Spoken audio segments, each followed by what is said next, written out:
আল্লাহ রাব্বুল আলামিন বলেছেন, ওয়ামা মিন দাব্বাতিন ফিল আরদি ইল্লা আলাল্লাহি রিজকুহা। এই পৃথিবীর বুকে এমন কোন বিচরণশীল জীব নাই যে জীবের রিজকের দায়িত্ব আমি আল্লাহ আমার নিজ হাতে গ্রহণ করি নাই। সব জীবের রিজকের চাবি আমার হাতে। কার হাতে? তাহলে ভয়টা কিসের? আপনার একটা পেট, তাই নিয়ে এত চিন্তা। অথচ এই পৃথিবীতে আল্লাহ পাক বলেন অসংখ্য প্রাণী আছে যাদের কোনো সঞ্চয় নাই। শকুন, শকুনের মরা গরু অনেকগুলি ব্যাংকে জমা আছে নাকি? কবে কোথায় একটা মরা গরু পাইছে আর খোঁজ নাই, খবর নাই। ওগুলো কি না খাইয়া মরতে দেখছেন রাস্তায় পথে ঘাটে? সুবহানাল্লাহ। অসংখ্য প্রাণী এভাবে দুনিয়া আছে। আল্লাহ রাব্বুল আলামিন বলেন যাদের কোনো সঞ্চয় নাই, যারা কোনো সঞ্চয় করে না, এ ধরনের সাপগুলি, শিয়ালগুলি, বাঘগুলি, পাখিগুলি, জলচর প্রাণী, স্থলচর প্রাণী আর অন্তরিক্ষে মহাশূন্যে উড়ে বেড়ায় যেসব প্রাণী, এ ধরনের শত সহস্র কোটি কোটি প্রাণী, তারা সকাল বেলায় খালি পেট নিয়ে বেরিয়ে যায়। খালি পেট নিয়ে সকাল বেলায় বেরিয়ে গেল, আবার সন্ধ্যায় যখন বাসায় ফেরে সমস্ত প্রাণীগুলির পেট আল্লাহ রাব্বুল আলামিন ভরে দেন। সুবহানাল্লাহ। একটা প্রাণীও খালি পেটে বাড়ি ফেরে না। সুবহানাল্লাহ, সুবহানাল্লাহ। অথচ তাদের কিন্তু জন্ম নিয়ন্ত্রণের ব্যবস্থাও নাই। জঙ্গলে যত প্রাণী আছে তারা কি কোনদিন মিছিল করে এসে বলেছে বাংলাদেশ সরকার আমাদের জঙ্গলের মধ্যে কোনো খোঁজ খবরটা আপনারা রাখেন না, এখানে বাচ্চা কাচ্চা বেশি হইতেছে আর খাওয়াইতে পারি না, এবার কিছু পরিবার পরিকল্পনার ওষুধপত্র পাঠান? কোনদিন বলেছে? বলে নাই, বলবেও না। কে খাওয়ায়? আল্লাহ পাক খাওয়ায়, আল্লাহ পাক খাওয়ায়। সুতরাং আল্লাহ রাব্বুল আলামিন রিজকের মালিক, একথা বিশ্বাস করতে হবে। সেই বিশ্বাসের অর্থ এই নয় যে আপনি চুপ করে বসে থাকবেন আর ফেরেশতারা রান্না করে আপনারে রূপচাঁদা মাছ খাওয়াই দিয়ে যাবে, এরকম বিশ্বাস করতে হবে, কাজ করতে হবে। এর ফলে আল্লাহ রাব্বুল আলামিন রিজকের ব্যবস্থা করবেন। ঈমান আনার পর প্রথম যে কোয়ালিটিটা হবে সেই কোয়ালিটি হচ্ছে পার্সোনালিটি, আত্মসম্ভ্রম, আত্মমর্যাদা। দুনিয়ায় কারোর সামনে মাথা সে নত করবে না, মাথা নত করবে কেবলমাত্র আল্লাহর কাছে। সে বিশ্বাস করবে খাইরিহি ওয়া শাররিহি মিনাল্লাহি তাআলা। ভালো মন্দ সব কার কাছ থেকে হয়? আল্লাহর কাছ থেকে হয়। সে কিছুতেই বিশ্বাস করবে না যে কোনো মাজারের কাছে গেলে, কবরের কাছে গেলে আমার তকদির পাল্টে যাবে, কোনো মোমেন্ট তা বিশ্বাস করবে না। কথা বুঝতে পেরেছেন? ভালো করার মন্দ করার সত্তা মালিক আল্লাহ সুবহানাহু ওয়া তাআলা। এরপরে 2 নম্বরের যে কোয়ালিটি সৃষ্টি হবে মুমিনের মধ্যে ঈমান আনার পর, সে গুণটা হচ্ছে সে বিনয়ী হবে। বিনয়, বিনম্রতা আর এক বৈশিষ্ট্য হবে। বিনয় এবং বিনম্রতার বৈশিষ্ট্য হবে। তার কারণ হচ্ছে ঈমান আনার পরে সে জানতে পেরেছে আল্লাহ রাব্বুল আলামিনের কর্তৃত্ব থেকে বেরিয়ে আসার ক্ষমতা কারো নাই। অহংকার করে যাব কোথায়? আস্ফালন করে যাব কোথায়? আল্লাহর রাজত্বের বাইরে, আল্লাহর ক্ষমতার বাইরে যাওয়ার ক্ষমতা তো কারোই নাই। সুতরাং অহংকার তার মধ্যে জায়গা পাবে না। আল্লাহ পাক দুনিয়ার সমস্ত মানুষের জিনকে পরিষ্কার করে বলেছেন, ইয়া মাশারাল জিন্নি ওয়াল ইনস ইন ইসতাতা'তুম আন তানফুযু মিন আকতারিস সামাওয়াতি ওয়াল আরদ ফানফুযু লা তানফুযুনা ইল্লা বিসুলতান। হে পৃথিবীর মানুষেরা আর জেনেরা, যদি সম্ভব হয় আমার আকাশের নিচের থেকে, জমিনের উপর থেকে বেরিয়ে যা।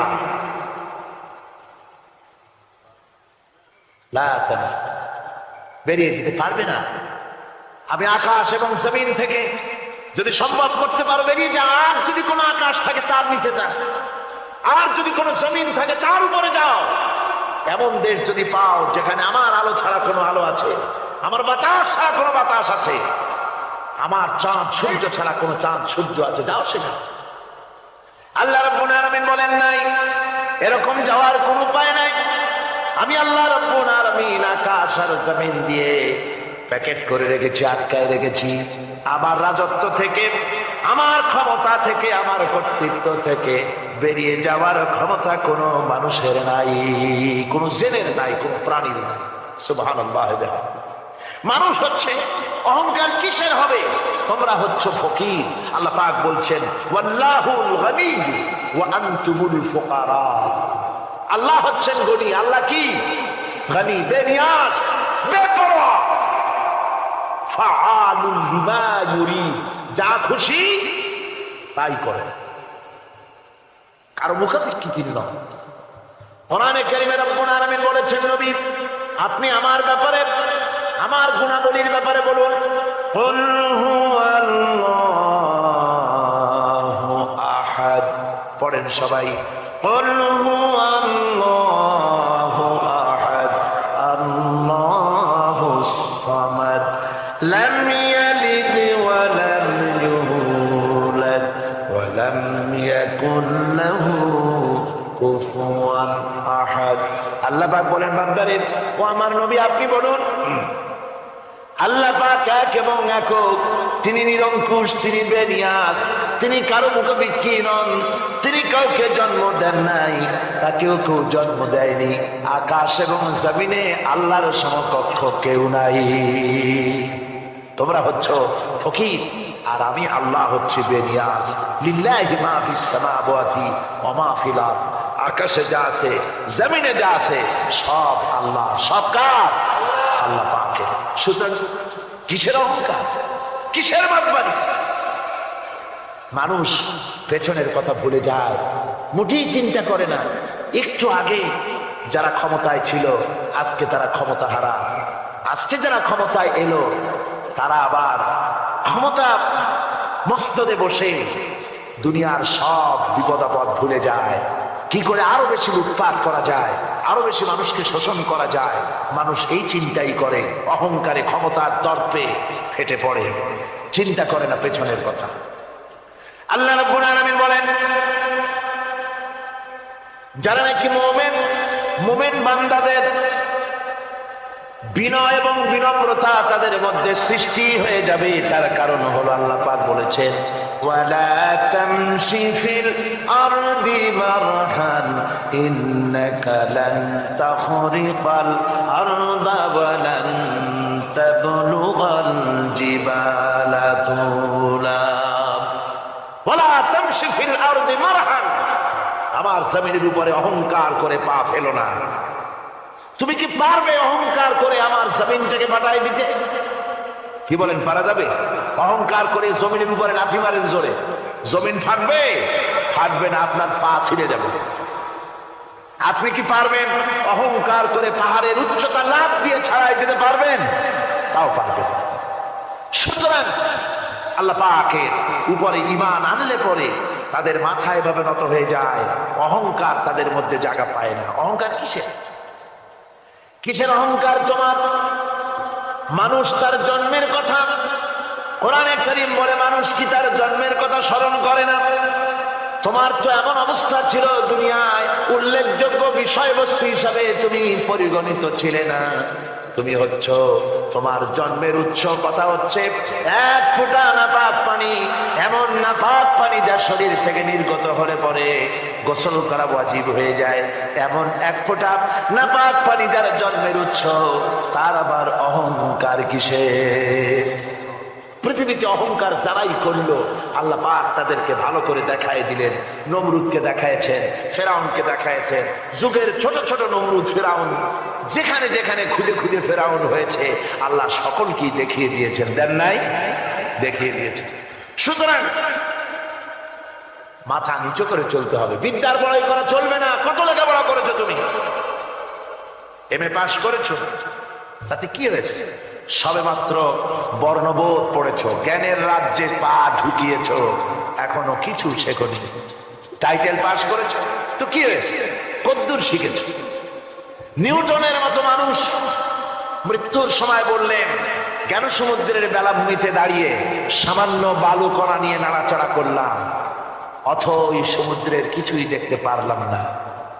শেখ সাবির রহমতুল্লাহ আলাইহি ইন্তেকালের সময় বলেছেন, মালুম শোধ কি হিচ মালুম না শোধ, সারা জীবন সাধনা করে বুঝিলাম ইহা যে কিছুই বুঝিলাম না। এগুলি হচ্ছে জ্ঞানীদের কথা। আর কোন রকম ইউনিভার্সিটির বারান্দা দিয়ে 3-4 দিন হাঁটছে, কয় যে সব বুঝি। কি বুঝছো? দেয়ার ইজ নো গড, স্রষ্টা বলতে কেউ নেই। পাগল কি এর কাছে ধরে মিয়া? সুতরাং বিদ্যার বড়াই চলবে না, স্বাস্থ্যের বড়াই চলবে না, অর্থের বড়াই চলবে না। অর্থের বড়াই করবে, কত অর্থ তোমার হয়েছে, আল্লাহ যদি ইচ্ছে করেন ব্রেনের মধ্যে, মগজের মধ্যে এমন টিউমার করে দিবেন, মগজের মধ্যে এমন ক্যান্সার করে দেবেন, হার্টের ভিতরে এমন ক্যান্সার লাগায় দিবেন, 14 গোষ্ঠী বিক্রি করলে ঔষধের পয়সা হবে না। পারবে কিনা আল্লাহ কয়? জোরে বলবেন পারবেন কিনা? এমন বহুত ওষুধ আছে ডাক্তাররা বোঝেই না ওষুধ দেবে কি রোগ, ডাক্তাররাই বোঝে। এগুলি ইংল্যান্ড এবং আমেরিকায় যখন যাই, সেখানে বহুত লোক দোয়া নিতে আসে, কয় যে হুজুর দোয়া করেন, দীর্ঘদিন পর্যন্ত রোগে ভুগতেছি। কি রোগ? অমুক রোগ। তাই এখানে এত মডার্ন মেডিকেল সায়েন্স এত উন্নত হয়েছে, ডাক্তাররা কি কয়? ডাক্তাররা ব্লাড, স্টুল, ইউরিন, কুসুসুদার টেস্ট করিয়া কয় যে বুঝি না কি হয়েছে। সুতরাং মুমিন বান্দা যারা আল্লাহর দ্বীনকে কবুল করবে, কালেমা পড়বে, তার অন্যতম একটি কোয়ালিটি হচ্ছে সে বিনয়ী, বিনম্র হবে। সুবহানাল্লাহ পড়ে, অহংকার তার মধ্যে জায়গা পায়। আমার বন্ধু মনে পড়ছে সেই আমার বন্ধুগণ, এরপরে মুমিনদের ভিতরে আরেকটা জিনিস হবে, সেটা হচ্ছে মাছে তারে গিলে ফেলে দিল। হতাশায় তিনি হার্ট ফেল করেন নাই। মাছের পেটের মধ্যে যদি কেউ চলে যায়, বেরিয়ে যাওয়ার জন্য কোনো ব্যাকডোর আছে নাকি? পালাবার কোন রাস্তা আছে? মাছের পেটের জানালা দরজা আছে? কিছুই নেই। তিনি হতাশ হলেন না। মাছের পেটের ভেতরে বসে হযরত ইউনূস আলাইহিস সালাম বুক ভরা আশা নিয়ে আল্লাহর দরবারে তিনি ঘোষণা করলেন, লা ইলাহা ইল্লা আনতা সুবহানাকা ইন্নী কুনতু মিনাজ জালিমিন। পড়েন না সবাই, লা ইলাহা ইল্লা আনতা সুবহানাকা ইন্নী কুনতু মিনাজ জালিমিন। হযরত ইউনূস আলাইহিস সালাম বললেন, আল্লাহ তুমি ছাড়া কোনো ইলাহ নাই, তোমার পবিত্রতা ঘোষণা করছি, আমি জালিমদের অন্তর্ভুক্ত হয়ে গেছি। তিনি যখন চিল্লাচ্ছিলেন, মাছের পেটের ভিতরে বসে যখন কাতরুক্তি করতেছিলেন, আল্লাহ বুঝি তখন শোনেন নাই সে কথা? কি বলেন? আল্লাহ বুঝি তখন তন্দ্রায় বা নিদ্রায় ছিলেন না? আল্লাহ পাক কি ঘুমান? তন্দ্রায় যান? লা তাখুযুহু সিনাতুন ওয়ালা নাওম। আল্লাহ রাব্বুল আলামিন বলেন, কোন তন্দ্রা বা নিদ্রা আল্লাহ রাব্বুল আলামিনকে স্পর্শ করে না। হযরত ইউনূস আলাইহিস সালাম যখন মাছের পেটের ভিতরে বসে চিৎকার মারলেন, আল্লাহ পাক বলেন, ইউনূস রে, তোমার ওই ডাক কেউ শোনে নাই, দুনিয়ার কোন রাজা বাদশাহ শোনে নাই, দুনিয়ার কোন বন্ধু বান্ধব তোমার শোনে নাই, কিন্তু আমি তোমার আরশের মালিক, আমি রব্বুল আলামিন শুনেছি। শুধু শুনি নাই, সঙ্গে সঙ্গে জবাব দিয়ে দিয়েছি।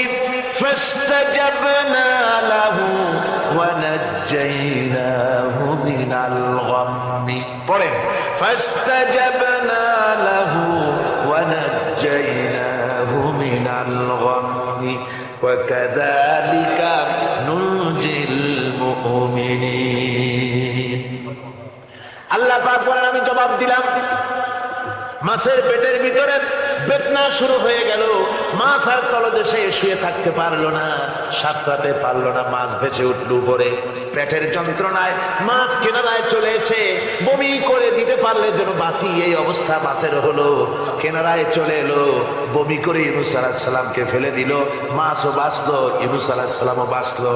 আল্লাহ রাব্বুল আলামিন বলেন, মুমিনেরা শোনো, শুধু ইউনূসকে নয়, ওয়া কাযালিকা নুজিল মুমিনিন, এইভাবে করে মুমিন বান্দারা যদি আমাকে ডাকে, আমার কাছে যদি হাত ফাইলায়, আমি আল্লাহ রাব্বুল আলামিন মুমিনদের এভাবে বিপদ মুক্ত করে দেই।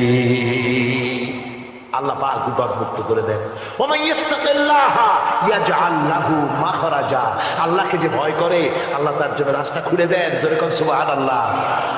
দেখেন ইউসুফ আলাইহিস সালাম, জুলাইখা তাকে আটকায় ফেলেছে ঘরের মধ্যে, তালা দেওয়া, খিল দেওয়া, ছিটকানি মারা, পালাবার পথ নাই, চতুর্দিকে উলঙ্গ নগ্ন চিত্র। আর এই সুন্দরী যুবতী নারী জুলাইখা তার প্রেম নিবেদন করেছে হযরত ইউসুফের কাছে। যৌবনে ভরা, টকবগে যৌবনের যুবক হযরত ইউসুফ আলাইহিস সালাম, সৌন্দর্যের পিরামিড, বাঁচার কোনো পথ নাই জুলাইখার কুপ্রবৃত্তি চরিতার্থ করে দেওয়া ছাড়া। কিন্তু হযরতে ইউসুফ আলাইহিস সালাম আল্লাহ রাব্বুল আলামিনকে ডাকলেন, হতাশায় ভেঙে পড়লেন না, আল্লাহকে ভয় করলেন, আল্লাহকে ডাকলেন। আল্লাহকে ডেকে, আল্লাহকে ভয় করে তালাবদ্ধ দরজার দিকে যখন দৌড় মারলেন, রব্বুল আলামিন আপন কুদরতে দরজার তালাগুলি খুলে দিলেন। ভাইরা আমার, এভাবে করে মুমিনেরা কখনো হতাশ হয় না। ফাইন্না মাআল উসরি ইউসরা, ইন্না মাআল উসরি ইউসরা। মনে রাখতে হবে, দুঃখ কষ্টের সাথে থাকে সুযোগ সুবিধা, আর প্রত্যেক অসচ্ছলতার থাকে সাথে থাকে উদার সচ্ছলতা।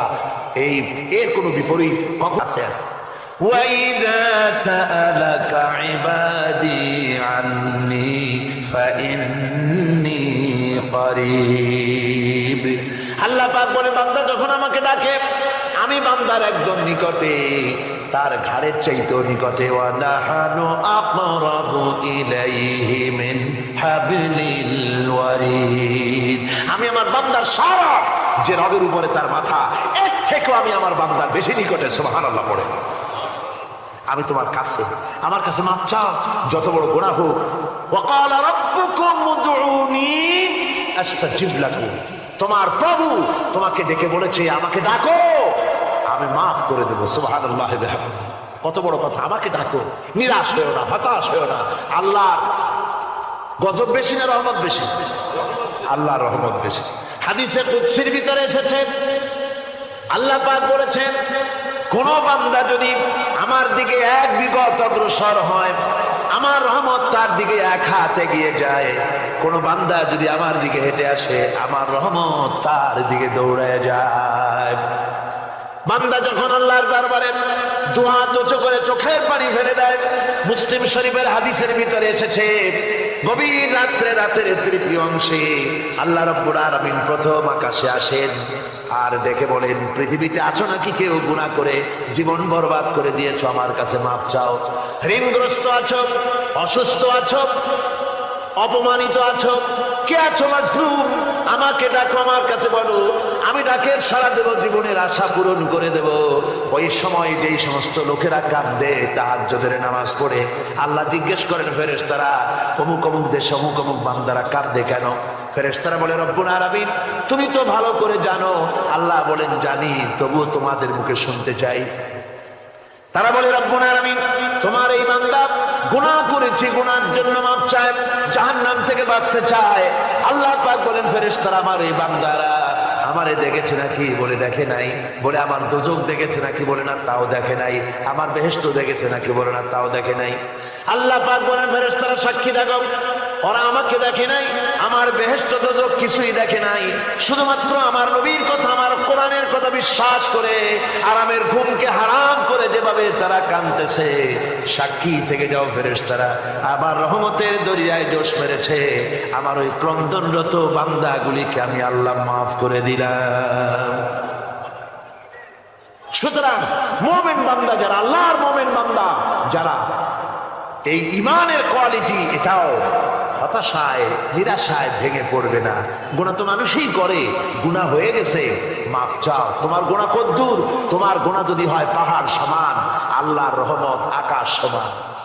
জাহান্নামের কঠিন শাস্তি থেকে বাঁচতে হলে আল্লাহর প্রতি ঈমান আনতে হবে। আর ঈমান আনলে যে কোয়ালিটিগুলি হওয়া উচিত সেগুলি আমি আপনাদের সামনে আলোচনা করছি। এরপর আরেকটি কোয়ালিটি হবে মুমিনের, তা হলো কঠোর কঠিন বিপদে অবিচল থাকবে, বিপদে ভেঙে পড়বে না। বিপদ আপদ শত্রুতা ক্ষয় ক্ষতি যা কিছু হয় সবই আল্লাহর পক্ষ থেকে, এটা মেনে নিতে হবে এবং ধৈর্য ধারণ। রাসূলগণের অবস্থা যদি এই হয় তাহলে তার উম্মত ওই দিনের ধারক বাহক যারা, তাদের বুঝি বিপদ আপদ হবে না নাকি? হবে কিনা? তো ইসলামের বিরোধিতা যারা করে, কোরআনের পরিভাষায় বলা হয়েছে ইসলামের দুশমন, নবীদের দুশমন।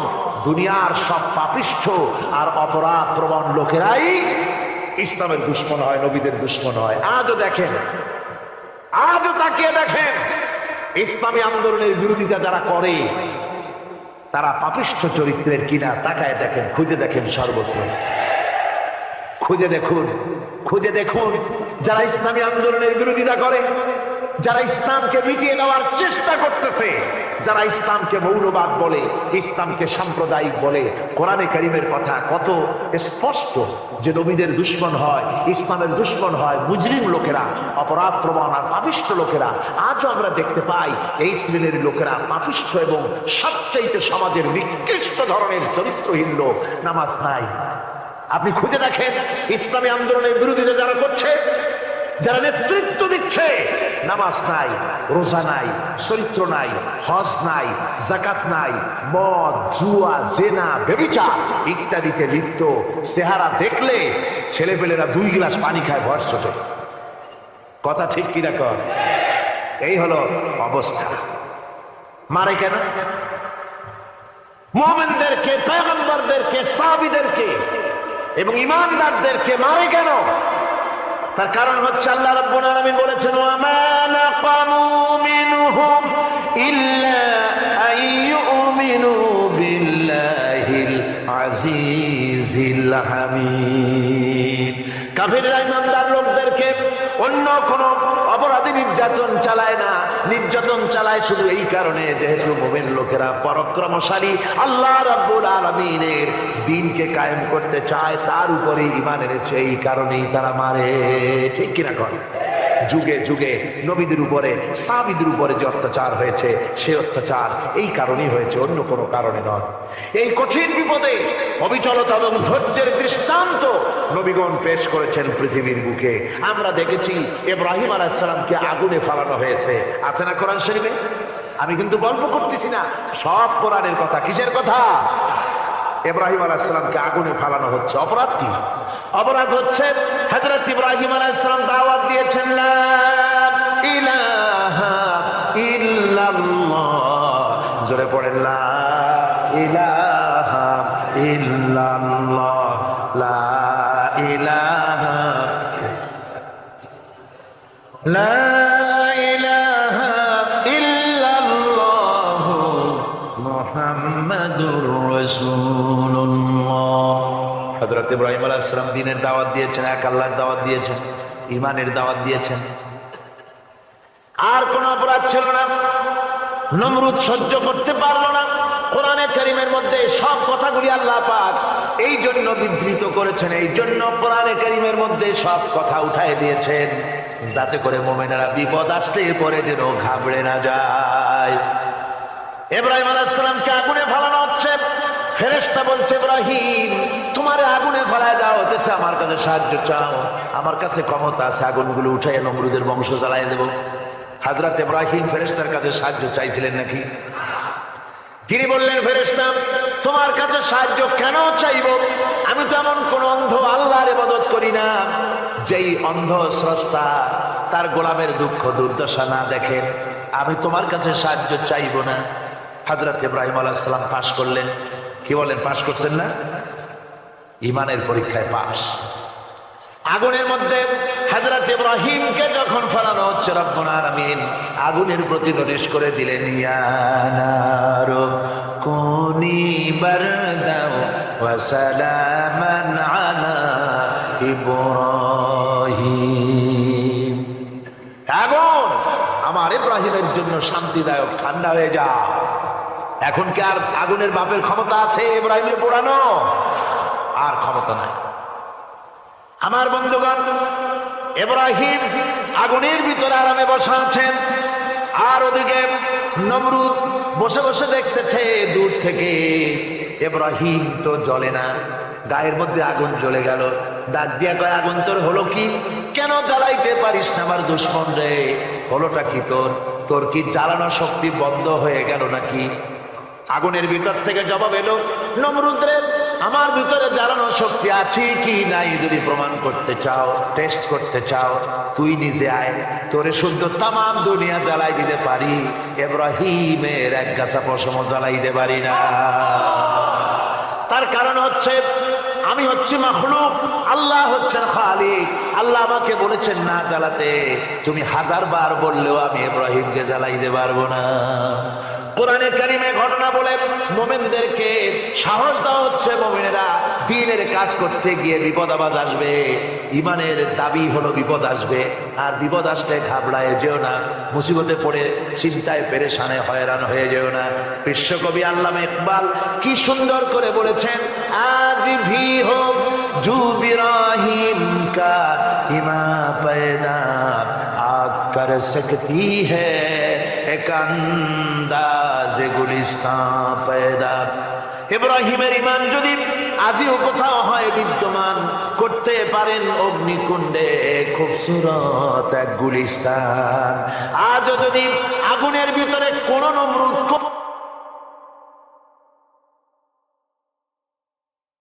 পদ বাবা মা। যার বাবা মা বেঁচে নেই দুনিয়াতে, ওই ব্যক্তি সবচেয়ে বেশি অসহায়। বাবা মার অভাব কখনো ধন সম্পদ দিয়ে হয় না। বাবা মার অভাব পূরণে কোনো কিছুর সঙ্গে তুলনাও চলে না। সে কারণেই বাবা মার জীবিত থাকুক আর না থাকুক, তাদের জন্য সবসময় আল্লাহর কাছে দোয়া করার বিকল্প নেই। আবার মৃত বাবা মার জন্য কোরআন সুন্নাহ নির্দেশিত অনেকে করণীয় আছে। কি সেই করণীয়? বাবা মার জন্য দোয়া। আল্লাহ তাআলা কুরআনুল কারিমে বাবা মার জন্য বিশেষ 3টি দোয়া উল্লেখ করেছেন।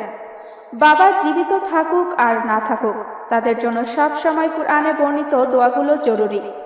এসব দোয়ায় আছে নিজেদের জন্য কল্যাণ পাওয়ার ঘোষণা। তা হলো 1, রব্বির হামহুমা কামা রব্বায়ানি সাগীরা। অর্থ, হে আমাদের পালনকর্তা, তাদের উভয়ের প্রতি দয়া করো, যেভাবে তারা আমাকে শৈশবে লালন পালন করেছেন। সূরা বনী ইসরাইল আয়াত 24।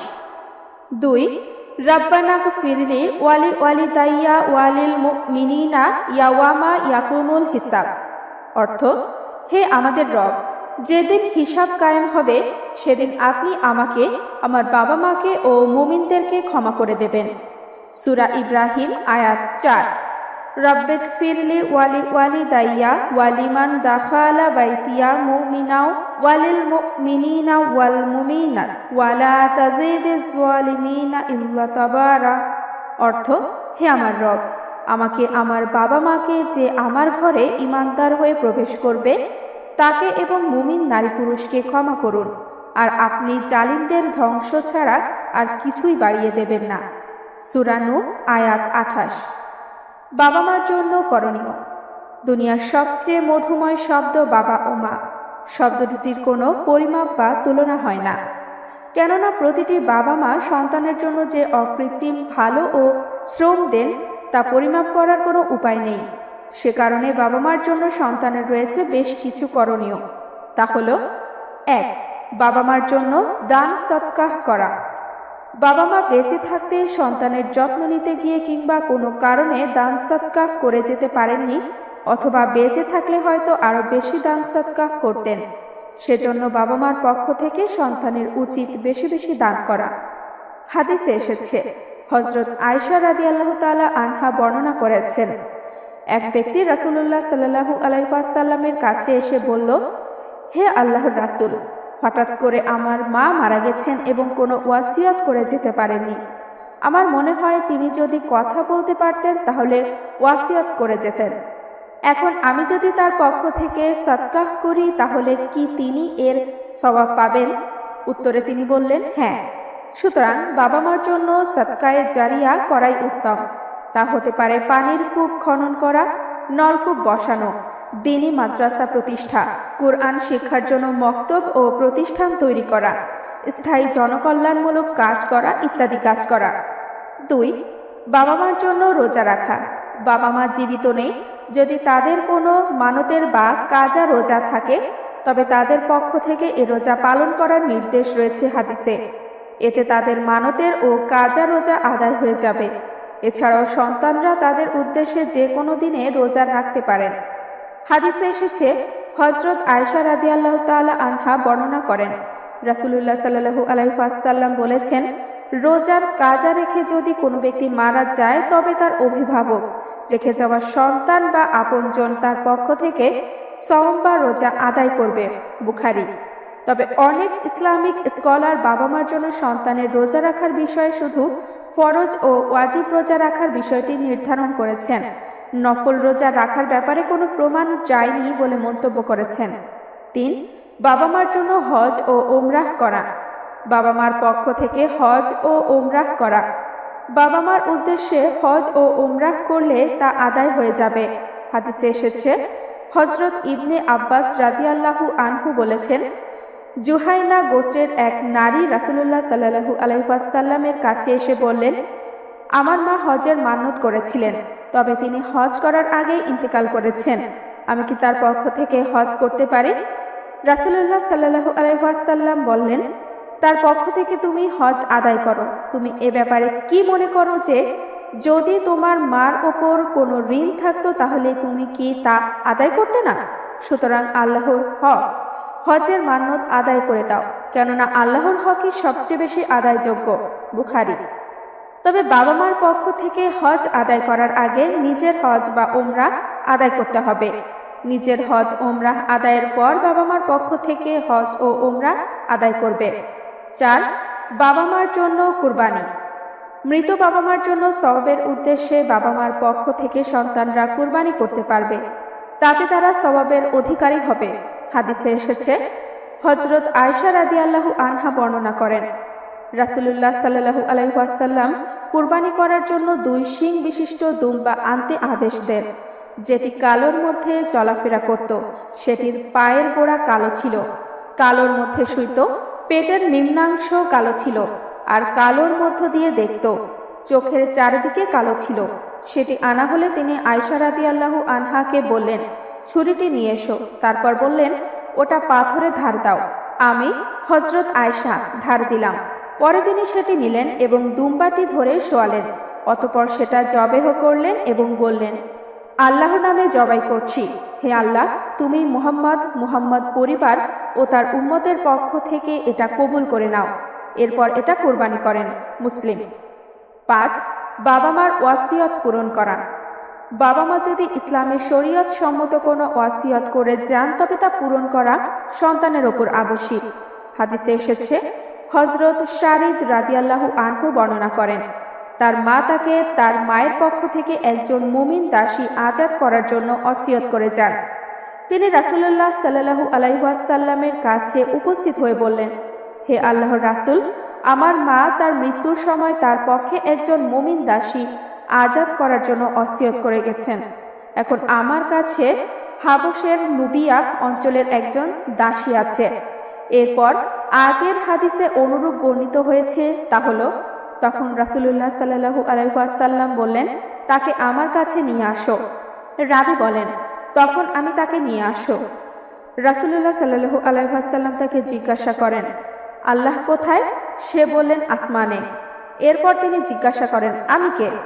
সে বলে, আপনি রাসূলুল্লাহ সাল্লাল্লাহু আলাইহি ওয়াসাল্লাম। তখন রাসূলুল্লাহ সাল্লাল্লাহু আলাইহি ওয়াসাল্লাম বললেন, তাকে আজাদ করে দাও, হে মুমিন। আবু দাউদ। 6. বাবা মার বন্ধু বান্ধবীদের সম্মান করা। বাবা মার বন্ধু বান্ধবীদের সঙ্গে ভালো ব্যবহার করা, উত্তম আচরণ করা, সম্মান করা এবং তাদেরকে দেখতে যাওয়া ও তাদের জন্য হাদিয়া উপহার নিয়ে যাওয়া।